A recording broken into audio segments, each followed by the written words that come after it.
유대인들과 쟁론 중에 있었던 예수님은요, 성전을 떠나게 됐는데, 이 예수님은 구세주로 믿지 않는 사람들과의 쟁론은 점점 더 격론화되는 걸 볼 수가 있어요. 예수님을 구세주로 믿지 않는 사람들, 바리새인들, 유대인들은 예수님을 죄인으로 자꾸 몰아가고 있는 것을 볼 수가 있어요. 예수님이 마귀다 혹은 귀신 들린 사람이다 이런 쪽으로 인신공격을 하는 것을 볼 수가 있습니다. 예수 안 믿는 사람들의 특징이라고 볼 수가 있어요. 하나님의 영에 사로잡힌 사람은 예수님이 메시아십니다, 구세주이십니다, 나를 구원할 자이십니다, 나에게 영생의 약속을 해주신 분이고 영생을 살게 하시는 분이십니다, 예수님께서 나의 삶의 희망이 되시고 친구가 되십니다. 그런데 예수님께 속한 하나님께 속한 사람은 그렇게 예수님을 고백을 합니다. 그러나 예수님에게 속하지 않은 사람은 기회가 있을 때마다 하여튼 때를 얻든지 못 얻든지 예수님을 자꾸 나쁜 곳으로만 물어가려고 해요. 그게 마귀의 그 배경을 보면 그 배후에 마귀의 역사가 있는 것을 볼 수가 있습니다. 역사적으로 보면은요, 이 공산주의자들은 유물론 사상, 물질이 답니다. 보이는 게 전부 답니다. 그 기독교인들을 그렇게 핍박을 해요.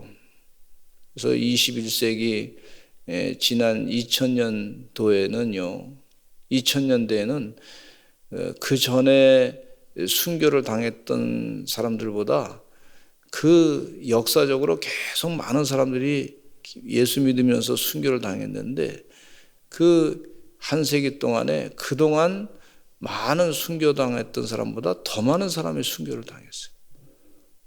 공산주의 때문에. 공산주의 배경은 진화론 사상이 그 가운데 있습니다.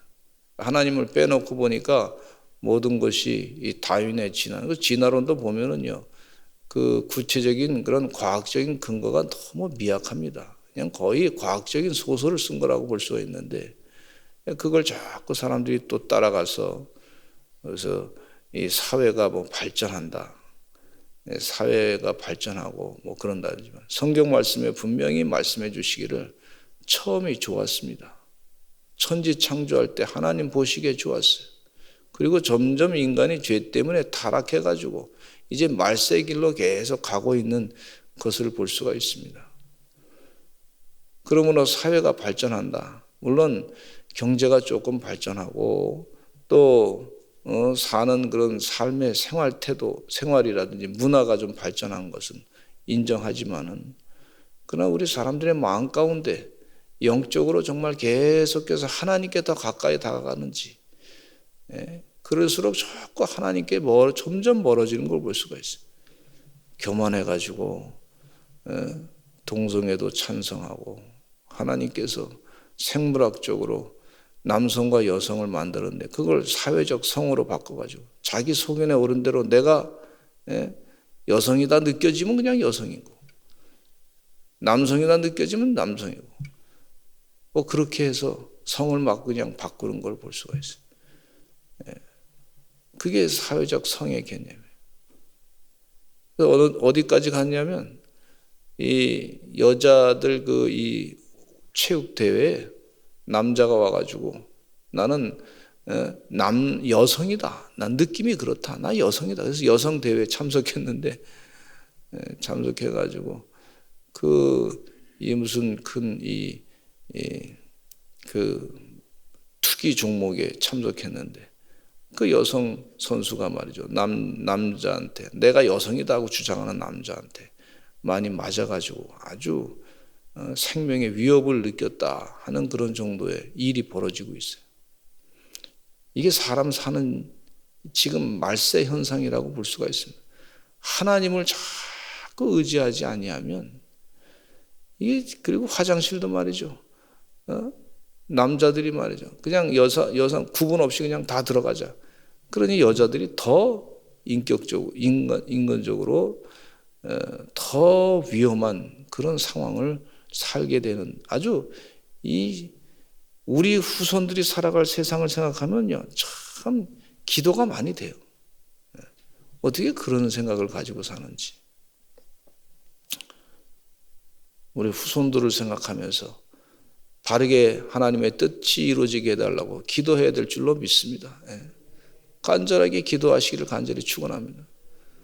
그런데 그런 세상적인 사상들이요, 교회 안에도 들어와서 이상한 신학을 해가지고 사람들을 자꾸 예수 믿는 사람들 이상하게 귀신 들리게 해가지고 헷갈리게 만들어가지고요. 목회자들도 그런 사람들이 나타나는 걸 보면서 성경 말씀이 명확하고 분명하거든요. 그 말씀대로 순종하고 따라가는 것이 목회자인데, 그러다 보니까 아주 그냥 요즘에 어느 우리 성도님이 어디 이사 가는데 어느 교회를 소개시켜 달라고 하는데 마음이 걱정이 많이 되는 거예요. 다른 데 가서 제대로 신앙생활 할까? 하나님 말씀대로 신앙생활 할까? 또 이단에 빠지면 어떡할까? 이게 굉장히 영적으로 걱정이 되는 거예요.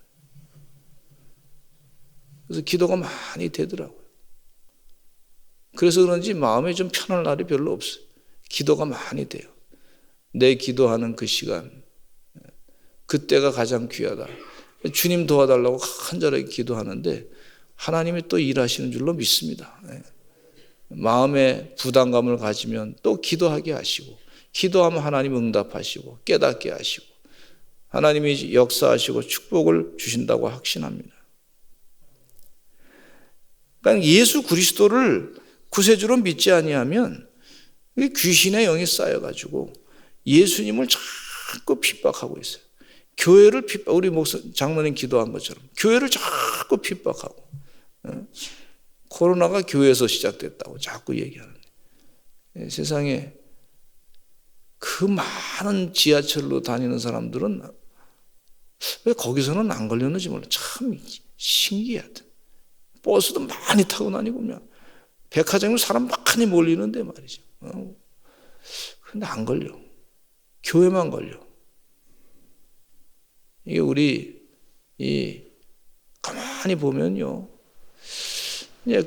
그게 우리가 조심해야 될 건, 교회도 책임이 있어요. 다 교회가 다 성도들이 책임이 없다고 볼 수 없는데, 너무 그러니까 이게 좀 영적으로 눈에 드러나게 보이는 거예요. 자꾸. 이렇게 하는 사람들이 그 배우의 영적인 것이 무엇인가 알 수 있단 말이죠. 여기 바리새인들이 말이죠, 예수님에게 고침받은 맹인을 바리새인들에게 사람들이 데리고 갔어요. 근데 예수님이 진흙을 이겨서 눈을 뜨게 하신 날은 안식일이었습니다. 우린 예수님 믿습니다. 안식일의 주인은 누구냐 하면 예수님이세요. 주인 되신 예수님께서 안식일 날 고쳤다는데 그게 무슨 상관이에요? 우리 하나님께서 안식일 날 쉬셨어요. 그런데 하나님이 안식일의 주인이시단 말이죠. 예수님이 바로 안식일의 주인이시란 말이에요. 안식일 날 주인 되신 그분께서 병을 고치는데 무슨 상관이 있어요? 그런데 바리새인들은요, 안식일을 지키는 거, 안 지키는 거, 그것과 이렇게 구분해서 사람을 평가하기를 안식일의 주인 되신 분한테 말이죠. 안식일을 안 지켰으니까, 그러니까 당신이 죄인이요, 그렇게 평가한 걸 볼 수가 있어요. 안식일의 주인 되신 하나님 예수님께서 안식일 날 병자를 고치신 거, 그게 무슨 잘못이에요? 주인이 그렇게 행하겠다는데. 근데 안식일을 자꾸 강조하던 바리새인들, 마치 자기들이 안식일의 주인인 것처럼 착각해가지고요, 고치신 예수님에 대해서 죄인이다, 그렇게 평가하고 있는 것을 볼 수가 있어요. 어떻게 고침을 받았느냐 물어보니까요, 그 사람이 예수님이 진흙을 내 눈에 바르고 내가 씻고 봤습니다, 그렇게 얘기한 거예요. 있는 그대로 자기 경험한 그대로 얘기한 거예요. 예수님이 진흙을 내 눈에 바르고 내가 씻고 봤습니다, 그렇게 얘기하는 거예요. 영안이 띄어졌습니다. 저도 예수님 믿기 전에 제대로 이렇게 신앙생활 하기 전에는 자꾸 이제 신앙생활 하면서 이제 세계관도 넓어지고 하나님의 뜻이 무엇인지 알게 되고 영적으로 분별할 수 있는 능력이 자꾸 생기니까 점점 더 깨달음이 많아지게 되더라고요. 가만히 지나놓고 보니까 생각하면 생각할수록 나의 나된 것은 다 하나님의 은혜예요. 우리 하나님께 다 일하셨어요. 자꾸 겸손해지더라고. 하나님이 하신 거지. 목회도 하나님이 하신 거지. 주님이 일하신 거지. 내가 한 게 하나도 없더라고. 가면 갈수록 자꾸 그런 걸 더 느껴지더라고. 야, 하나님이 하신 거지 말이야. 점점 더 느껴져요. 이 안식일에 고침받은 맹인도 누가 했느냐, 어떻게 해서 고침받았냐 그랬더니 한마디로 명확하게 얘기하기를 그 사람이 진흙을 내 눈에 바르며 내가 씻고 봤습니다. 그렇게 분명하게 얘기했어요. 그러니까 바리새인 중에 어떤 사람이 얘기하기를 이 사람이 즉 예수님이 안식일도 지키지 않았는데 어떻게 그 죄인이 말이지 고침을 기적을 행하느냐 그러면서 얘기하고 아니 그러면 이 고친 사람은 어떤 사람들은 또 판단하기를 이 고친 사람은 보통 사람이 아니니까 어떻게 죄인이라고 평가할 수 있느냐 그러면서 쟁론이 벌어진 것을 볼 수가 있어요. 그러니까 사람들이 또 묻기를 그 사람이 내 눈을 뜨게 하였으니 너는 그를 어떤 사람이라고 생각하느냐 하고 물으니까 선지자입니다. 그렇게 분명하게 얘기를 한 것을 볼 수가 있어요. 안식일을 바리새인들이 굉장히 잘 지킵니다. 안식일 날 말이죠. 제가 유대교에 가서 이렇게 한번 견학해서 이제 유대교에 참석을 했는데 앞에서 말이죠. 토라를 읽고 시편을 읽고 또 그 히브리어를 읽고 또 영어로도 읽고 그렇게 하더라고요. 하면서 제가 중요한 것이 있어서 이제 볼펜을 들어가지고 뭘 좀 기록하려고 그랬더니 랍비가 와가지고 뭐라 그러냐면 안식일인데 볼펜을 쓰면 안 됩니다. 그러는 거예요. 볼펜도 못 써 안식일날. 그러니까 안식일날 병을 고친다는 거 있을 수 없는 얘기죠. 안식일날 2km 이상 걷는 것도 문제가 심각한 거예요. 안식일날 밥을 어디 시장 가서 사가지고요. 식사를 이렇게 끓이는 것도 안 되는 거예요. 그만큼 굉장히 안식일을 중요하게 여기는 사람들인데 예수님이 병을 고쳤다. 이것은요, 의료행위에 행한 거예요. 그러니까 의료행위는 할 수 없는 건데 어떻게 안식일날 병을 고치느냐. 그러면서 이것은 죄를 진 거다. 이렇게 평가한 걸 볼 수가 있어요. 그러니 예수님을 자꾸 그쪽으로 죄인으로 몰아가고 있어요. 그런데 맹인은 분명히 얘기하기를 그 사람이 내 눈을 고쳐주었습니다. 그 사람은 선지자입니다. 우리가 예수님은요, 내 병을 고쳐주시는 분이십니다. 나의 문제를 해결해 주시는 분이십니다. 예수님이 메시아십니다. 그리스도시고 살아계신 하나님의 아들이십니다. 이렇게 고백을 해야 되는 줄로 믿습니다. 세상에 어떤 사람들이 와서 예수님에 대해서 자꾸 비난하고 교회에 대해서 자꾸 비난한다 할지라도 예수님은 구세주십니다. 메시아십니다. 우리를 죄에서부터 건져주신 분이십니다. 그렇게 고백하고 살아가시는 우리 서산제일감리교 성도들 되시기를 간절히 축원합니다. 그 사람들이 자꾸 와서 협박하듯이 묻습니다. 맹인 부모님에게 물어요.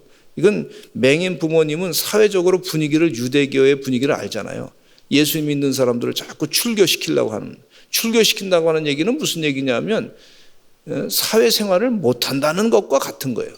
직장에서 일을 못한다는 것과 같은 거예요. 공직사회에서 일하지 못하는 것과 같은 거예요.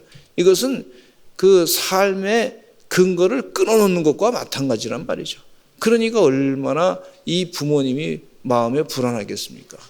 기분은 좋은데 아들이 눈 떠가지고 너무 좋은데 지금 사회적으로 지금 이런 분위기 가운데 있을 때 얼마나 말이 조심스럽겠습니까? 바리새인들이 지금 죄인으로 몰아가고 있는데 분위기를 금방 느끼잖아요. 그러니까 이 사람 어떻게 눈을 뜨게 됐느냐? 부모님에게 물어보니까 21절에 이렇게 얘기합니다. 그러나 지금 어떻게 해서 보는지 또는 누가 그 눈을 뜨게 하였는지 우리는 알지 못하나이다. 그에게 물어보소서. 그가 장성하였으니 자기 일을 말하리이다. 이렇게 하면서 쓱 넘어가는 걸 볼 수가 있어요. 22절에 같이 한번 또 읽어보실까요? 시작. 그 부모가 이렇게 말한 것은 이미 유대인들이 누구든지 예수를 그리스도로 시인하는 자는 출교하기로 결의하였으므로 그들을 무서워함이로라 그랬어요. 그들을 무서워함이로라 그랬어요. 예. 이번에 작년에 이 코로나 사태가 터지면서 우리 성도님들 가운데 이제 많은 분들이 교회를 이제 잘 못 나오잖아요. 들리는 얘기를 보면은 아주 그냥 분위기가 말이죠. 교회 나가면 안 되게 분위기를 막 만들어내요. 회사에서도 막 그렇게 만들어 놓고, 막 직장에서 막 그냥 압력을 엄청나게 받는다 그러더라고요. 또 들리는 얘기로 교회 가면 뭐 완전히 직장 사표 내고 교회 가라고 하는 사람도 있었다는 그런 얘기를 들었다는 거예요. 그러니 얼마나 분위기가 그렇습니까? 마치 막 그냥 여기는 출교하기로 결의했다. 출교가 그냥 간단한 출교가 아니에요. 출교 당하면 그 사회에서 완전히 매장되는 걸 얘기하고 있어요. 그러니까 부모님이 알고서 장성하였으니 아들이 장성했으니 그에게 물어봐 달라고 그렇게 얘기하는 거예요. 여러분 예수 믿을 때 편안하려고 믿는 건 아닙니다. 물론 평안이 평안을 하나님이 주십니다. 그런데 그게 목표가 아닙니다. 예수님을 믿을 때 예수님이 나의 구세주십니다. 나의 모든 것 되십니다. 예수님이 나를 사랑하셨는데 나도 끝까지 예수님을 사랑합니다. 주님과 함께 동행하는 것이 삶의 영적인 그런 분명한 목표가 돼서 신앙의 목표가 됐어서 살아가시는 하나님의 귀한 종들이 되시기를 간절히 축원합니다. 세상 사람들 많이 있어요. 예수 믿는 사람, 비난하는 사람 많이 있어요. 우리가 식당에 들어가서도 예수 믿는 사람들은 식사하기 전에 기도하지 않습니까? 간절하게 기도하고 하나님 이 귀한 음식 주셔서 감사합니다. 주님과 함께 식사합니다. 하나님 감사한 마음을 가지고 먹는 거예요. 그게 당연한 겁니다. 하나님이 주신 거니까. 근데 그거 보고서 안 믿는 사람들이 또 비난해요. 뭐 예수 믿는 사람이라고 말이지.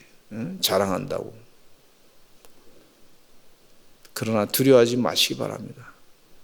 그런 얘기 한두 번 정도 들어야 됩니다. 예수 믿는 사람들은. 예수장이라고 하는 소리를 들었어요. 예수장이라는 얘기는 무슨 얘기냐면 아주 예수에 미친 사람이다. 뭐 이런 정도의 얘기를 들은 거죠. 그런 소리 들어도 두려워하지 마시기 바랍니다. 저 사람은 예수님에게 그냥 미친 사람이야. 예수장이란 전문가란 뜻이죠.